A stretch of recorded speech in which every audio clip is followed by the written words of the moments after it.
ಈ ಕ್ಷಣದ 25 ಸುದ್ದಿಗಳನ್ನು ಕ್ವಿಕ್ ಆಗಿ ನೋಡೋಣ. ಇರಾನ್ನಲ್ಲಿ ಸಿಲುಕಿದ್ದ ಕನ್ನಡಿಗರು ತಾಯ್ನಾಡಿಗೆ ವಾಪಸ್ಸಾಗಿದ್ದಾರೆ. ಇರಾನ್ನಿಂದ ದೆಹಲಿಗೆ ಬಂದಿದ್ದ 16 ಮಂದಿ ಕನ್ನಡಿಗರು ಮಧ್ಯಾಹ್ನ ದೇವನಹಳ್ಳಿ ವಿಮಾನ ನಿಲ್ದಾಣಕ್ಕೆ ಆಗಮಿಸಿದ್ದಾರೆ. ಶಾಸಕ ಪುಟ್ಟಸ್ವಾಮಿ ಗೌಡ ಮತ್ತೆ ಕುಟುಂಬದವರಿಂದ ಸ್ವಾಗತ ಕೋರಲಾಯಿತು. ಯಾರು ಯಾರನ್ನ ಓಲೈಕೆ ಮಾಡ್ತಾ ಇದ್ದಾರೆ ಅಂತ ಬಿಜೆಪಿ ಅವರಿಗೆ ಗೊತ್ತಿದೆ ಅಂತ ಸಚಿವ ಸಂತೋಷ್ ಲಾಡ್ ವಾಗ್ದಾಳಿ ನಡೆಸಿದ್ದಾರೆ. ಹುಬ್ಬಳ್ಳಿಯಲ್ಲಿ ಮಾತನಾಡಿದ ಅವರು, ಕೇಂದ್ರ ಸರ್ಕಾರ ಶಿಫಾರಸು ಮಾಡಿರೋದನ್ನ ರಾಜ್ಯ ಸರ್ಕಾರ ಜಾರಿ ಮಾಡಿದೆ ಅಂತ ಹೇಳಿದ್ದಾರೆ. ಬಿಆರ್ ಪಾಟೀಲ್ ಯಾವ ಉದ್ದೇಶದಿಂದ ಮಾತನಾಡಿದಾರೋ ಗೊತ್ತಿಲ್ಲ ಅಂತ ಡಿಸಿಎಂ ಡಿಕೆ ಶಿವಕುಮಾರ್ ಹೇಳಿದ್ದಾರೆ. ಬೆಂಗಳೂರಿನಲ್ಲಿ ಮಾತನಾಡಿದ ಅವರು, ಈ ವಿಚಾರ ಸಿಎಂ ಸಿದ್ದರಾಮಯ್ಯ ಗಮನಕ್ಕೆ ಬಂದಿದೆ. ಮನೆ ಬಗ್ಗೆ ನಿರ್ಧರಿಸುವುದು ಪಂಚಾಯಿತಿ, ಸ್ಥಳೀಯ ಸಂಸ್ಥೆ ಅಂತ ಹೇಳಿದರು.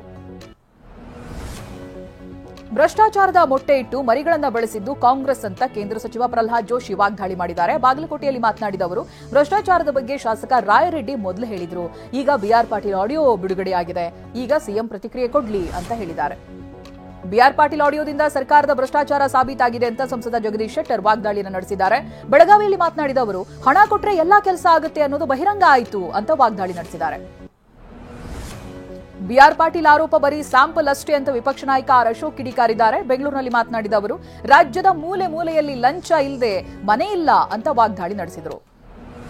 ಅಕ್ರಮ ಗಣಿಗಾರಿಕೆ ತನಿಖೆ ಬಗ್ಗೆ ಸಿಎಂಗೆ ಪತ್ರ ಬರೆದ ಬಗ್ಗೆ ಸಚಿವ ಎಚ್.ಕೆ. ಪಾಟೀಲ್ ಪ್ರತಿಕ್ರಿಯೆ ಕೊಟ್ಟಿದ್ದಾರೆ. ರಾಯಚೂರಿನಲ್ಲಿ ಮಾತನಾಡಿದ ಅವರು, ಸರ್ಕಾರಕ್ಕೆ ಒಳ್ಳೆಯ ಹೆಸರು ಬೇಕು, ಜೊತೆಗೆ ಜನರ ಹಿತದೃಷ್ಟಿಯಿಂದ ಪತ್ರ ಬರೆದಿದ್ದೀನಿ ಅಂತ ಹೇಳಿದ್ದಾರೆ.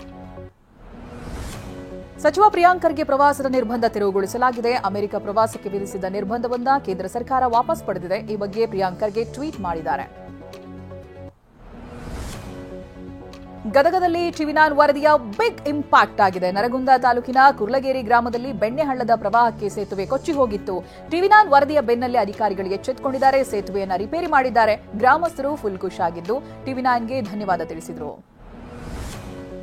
ಹಾಸನದಲ್ಲಿ ಮಳೆಗೆ ರೈಲ್ವೆ ಹಳಿ ಮೇಲೆ ಗುಡ್ಡ ಕುಸಿದು ಬಿದ್ದಿದೆ. ಸಕಲೇಶಪುರ ತಾಲೂಕಿನ ಎಡೆಕುಮಾರಿ ಬಳಿ ಹಳಿ ಮೇಲೆ ಗುಡ್ಡ ಕುಸಿದಿದೆ. ಸಿಬ್ಬಂದಿ ತೆರವುಗೊಳಿಸಿದ್ದಾರೆ. ಅದನ್ನ ಬೆಂಗಳೂರು ಕಣ್ಣೂರು ಹಾಗೆ ಬೆಂಗಳೂರು ಮುರುಡೇಶ್ವರ ರೈಲು ಸಂಚಾರ ಕೂಡ ಸ್ಥಗಿತಗೊಂಡಿದೆ.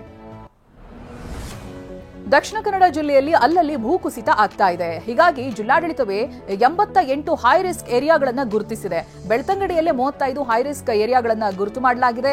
ಭಾರೀ ಮಳೆಗೆ ಮತ್ತೆ ಭೂಕುಸಿತವಾಗುವ ಆತಂಕ ಎದುರಾಗಿದೆ.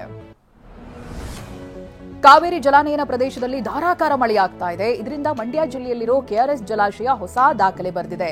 ಈಗಾಗಲೇ ಡ್ಯಾಂನಲ್ಲಿ 118.60 ಅಡಿ ತುಂಬಿದೆ. ಜೂನ್ ತಿಂಗಳಲ್ಲೇ ಡ್ಯಾಂ ಸಂಪೂರ್ಣ ಭರ್ತಿಯಾಗುವ ಮುನ್ಸೂಚನೆ ಸಿಕ್ಕಿದೆ. ಪಂಚಮಸಾಲಿ ಮೀಸಲಾತಿ ಹೋರಾಟ ಮತ್ತೆ ಆರಂಭ ಮಾಡ್ತೀವಿ ಅಂತ ಜಯಮೃತ್ಯುಂಜಯ ಸ್ವಾಮೀಜಿ ಹೇಳಿದ್ದಾರೆ. ಬೆಳಗಾವಿಯಲ್ಲಿ ಮಾತನಾಡಿದ ಅವರು, 2ನೇ ಬಾರಿಗೆ ಮತ್ತೆ ಸಂಕಲ್ಪ ಮಾಡಿ ಹೋರಾಟ ಆರಂಭಿಸ್ತೀವಿ. ಎಲ್ಲಿಂದ ಹೋರಾಟ ಅನ್ನೋದ್ರ ಬಗ್ಗೆ ಚರ್ಚೆ ನಡೀತಾ ಇದೆ ಅಂತ ಹೇಳಿದ್ದಾರೆ. ರಾಜ್ಯದ ಎಲ್ಲಾ ನ್ಯಾಯಾಲಯಗಳಲ್ಲೂ ಡಾಕ್ಟರ್ ಬಿಆರ್ ಅಂಬೇಡ್ಕರ್ ಭಾವಚಿತ್ರ ಕಡ್ಡಾಯಗೊಳಿಸಲಾಗಿದೆ. ಈ ಬಗ್ಗೆ high court registrar general K S Bharath Kumar ಸುತ್ತೋಲೆಯನ್ನು ಹೊರಡಿಸಿದ್ದಾರೆ. ಏಪ್ರಿಲ್ 26ರಂದು ಹೈಕೋರ್ಟ್ನ ನ್ಯಾಯಮೂರ್ತಿಗಳ ಸಭೆಯಲ್ಲಿ ತೀರ್ಮಾನ ಮಾಡಲಾಗಿತ್ತು ಅನ್ನೋದಾಗಿ ತಿಳಿಸಿದ್ದಾರೆ.